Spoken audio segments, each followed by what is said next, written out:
സൈനിക മേധാവികൾ പ്രധാനമന്ത്രി നരേന്ദ്രമോദിയുമായി കൂടിക്കാഴ്ച നടത്തുകയാണ്. ഡൽഹിയിൽ സംയുക്ത മേധാവിയും ആ ചർച്ചയിൽ പങ്കെടുക്കുന്നുണ്ട്. ആർ അച്യുതൻ വിശദാംശങ്ങളുമായി ചേരുന്നു ഡൽഹിയിൽ നിന്ന്. അച്യുതൻ, ഇനി സ്വീകരിക്കേണ്ട നടപടികൾ, തുടർ നീക്കങ്ങൾ, ഇതിൻ്റെയൊക്കെ വിശദാംശങ്ങളായിരിക്കാം ഈ ചർച്ചകളിൽ രൂപപ്പെട്ടു വരുന്നതെന്ന് ഉറപ്പായും കരുതാം, അല്ലേ? തീർച്ചയായിട്ടും വിജയകുമാർ, കഴിഞ്ഞ 3 ദിവസമായി തന്നെ പ്രധാനമന്ത്രി ഈ സ്ഥിതിഗതികൾ ഓരോ മണിക്കൂറും നിരീക്ഷിച്ചു വരികയാണ്. അത് കൃത്യമായി തന്നെ സേനാ മേധാവിമാരും അതുപോലെ പ്രതിരോധ മന്ത്രി രാജ്നാഥ് സിംഗും പ്രധാനമന്ത്രിയെ നേരിൽ കണ്ട ആ സാഹചര്യങ്ങൾ വിശദീകരിക്കുന്നുണ്ട്. ഇന്നലെയും കൂടിക്കാഴ്ച നടന്നിരുന്നു, കഴിഞ്ഞ ദിവസവും കൂടിക്കാഴ്ചകൾ നടന്നിരുന്നു. ഇന്ന് വീണ്ടും പ്രധാനമന്ത്രിയുടെ വസതിയിൽ ഇപ്പോൾ 3 സേനാ മേധാവിമാരും സംയുക്ത സൈനിക മേധാവിയും പ്രതിരോധ മന്ത്രി രാജ്നാഥ് സിംഗും ദേശീയ സുരക്ഷാ ഉപദേഷ്ടാവ് അജിത് ഡോവലും ആ കൂടിക്കാഴ്ചയുടെ ഭാഗമായി പ്രധാനമന്ത്രിയുടെ വസതിയിലുണ്ട്. ഇതുവരെ നടന്ന ഈ മണിക്കൂറുകൾ, കഴിഞ്ഞ മണിക്കൂറുകളിൽ രാജ്യത്ത് നടന്ന പാകിസ്ഥാന്റെ പ്രകോപന ശ്രമങ്ങൾ, ഡ്രോൺ ആക്രമണം, മിസൈൽ ഉപയോഗിച്ചുകൊണ്ടുള്ള ആക്രമണങ്ങൾ, അത് ഇന്ത്യ എങ്ങനെ പ്രതിരോധിച്ചു എന്നതടക്കമുള്ള കാര്യങ്ങൾ പ്രധാനമന്ത്രിയോട് വിശദീകരിക്കും.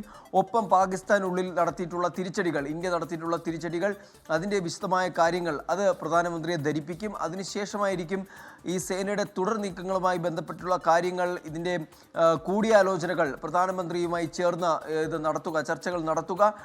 കഴിഞ്ഞ മണിക്കൂറുകളിൽ രാജ്യം എങ്ങനെയാണ് പാകിസ്ഥാൻ പ്രകോപനത്തിന് മറുപടി നൽകിയതെന്ന് കണ്ടതാണ്. അനാവശ്യമായ രീതിയിൽ ഇപ്പോഴും പാകിസ്ഥാൻ ഒരു തരത്തിലും പിന്മാറാതെ ജനവാസ മേഖലകൾ കേന്ദ്രീകരിച്ചുകൊണ്ട്, സൈനിക താവളങ്ങൾ കേന്ദ്രീകരിച്ചുകൊണ്ട് ആക്രമണം നടത്താൻ പദ്ധതിയിടുന്നു. അതിന് ആക്രമണം നടത്താൻ വേണ്ടി ഡ്രോണുകളും മിസൈലുകളും തൊടുത്തുവിടുന്നു. പക്ഷേ അതെല്ലാം തന്നെ അതിർത്തിയിൽ വെച്ച് തന്നെ ഇന്ത്യ പ്രതിരോധിക്കുന്നു എന്നതാണ് ഇതിലേറ്റവും മികവായി എടുത്തു പറയേണ്ടത്. അപ്പോൾ ആ സാഹചര്യങ്ങൾ തന്നെയാണ് ഈ ചർച്ചയുടെ പശ്ചാത്തലമായി വരുന്നതും. അത്തരത്തിലാണ് ഈ ചർച്ചകൾ ഇപ്പോൾ ഡൽഹി കേന്ദ്രീകരിച്ച് പുരോഗമിക്കുന്നത്. എന്താണ് തൊട്ടടുത്ത മണിക്കൂറുകളിൽ ഇന്ത്യ സ്വീകരിക്കാൻ പോകുന്ന നിലപാട് എന്ന സംബന്ധിച്ചുള്ള കാര്യങ്ങളിലും ഒരു വ്യക്തത വരും. ഇന്നലെയും ഇത്തരത്തിൽ യോഗം ചേർന്നിരുന്നു.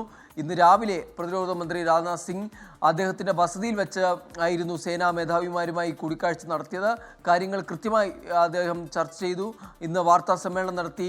അതെല്ലാം വിദേശകാര്യ മന്ത്രാലയവും പ്രതിരോധ മന്ത്രാലയവും സംയുക്തമായി സംഘടിപ്പിച്ച വാർത്താ സമ്മേളനത്തിൽ കാര്യങ്ങൾ പൊതുജനങ്ങളോട്, രാജ്യത്തെ ജനങ്ങളോട് വിശദീകരിക്കുകയും ചെയ്തു.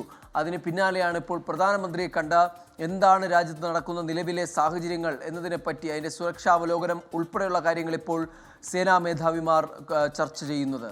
വിജയകുമാർ. യെസ്, ഇനി എന്ത് അടുത്ത നീക്കം, എന്തൊക്കെ, എങ്ങനെ ഇനി പാകിസ്ഥാനുമായി ഉള്ള കാര്യങ്ങളിൽ പ്രതികരിക്കണം, അത്തരം വിഷയങ്ങളാണ് ഇപ്പോൾ ഡൽഹിയിൽ നടക്കുന്ന ചർച്ചകളിൽ അതിൻ്റെ ബ്ലൂ പ്രിൻ്റ് ആവാം ഒരുപക്ഷെ അവിടെ തയ്യാറാകുന്നത്.